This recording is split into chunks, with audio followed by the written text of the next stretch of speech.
حضرت عمر فاروق رضی اللہ تعالیٰ عنہ کا زمانہ مبارکہ تھا تو مصر کے بادشاہ کے بیٹے نے ایک عام آدمی کے بیٹے کے ساتھ اپنا گھوڑا دوڑایا تو اس غریب کے بیٹے کا گھوڑا جیت گیا۔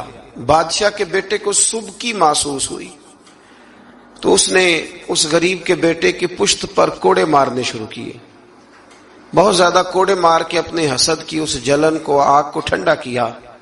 یہ غریب کا بیٹا روتا ہوا گھر آ گیا۔ کچھ لوگ کہہ دیتے ہیں بچوں کو کہ بیٹا ہم نہیں ان ظالموں سے مقابلہ کر سکتے، برداشت کرو۔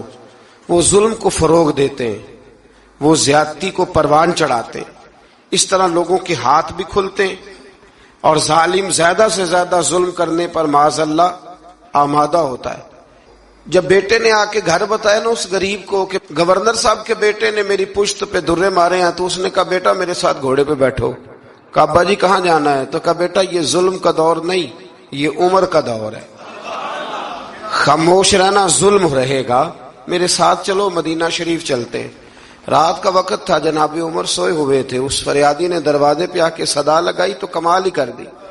اس نے کہا عمر باہر نکلو، یہ سونے کا وقت نہیں، جب ظلم ہونے لگے دنیا میں تو بادشاہ سویا نہیں کرتے، باہر آؤ۔ جناب فاروق اعظم باہر آئے تو اس نے کہا عمر ہماری غلطی کیا ہے کہ ہم غریب ہیں؟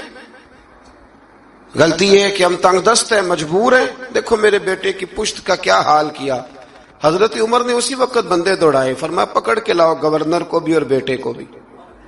دونوں باپ بیٹا آئے تو کہا بیٹا جب اس نے تیری پشت پر درے مارے تھے تو اکیلا تھا؟ کہا ہاں۔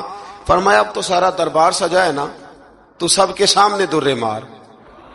بیٹے کو درے لگائے اور گورنر صاحب کے لیے حکم جاری کیا کہ ان سے شاہی لباس اتروا کے نا تو انہیں بوریے کا لباس پہناؤ، آج کے بعد گورنر ہی نہیں کریں گے، اونٹ چرایا کریں گے۔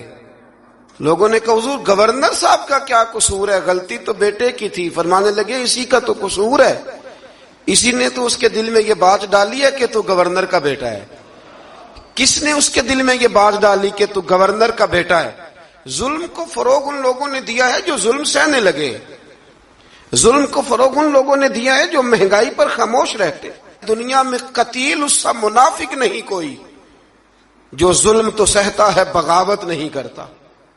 دنیا میں قتیل اس سا منافق نہیں کوئی، یہ سب سے بڑا ظالم ہے جو ظلم سہتا ہے اور لوگوں کو بھی مشورہ دیتا ہے اس دور میں کچھ نہیں ہو سکتا لہذا چپ کر جاؤ، کوئی ایک تو بولے گا نا۔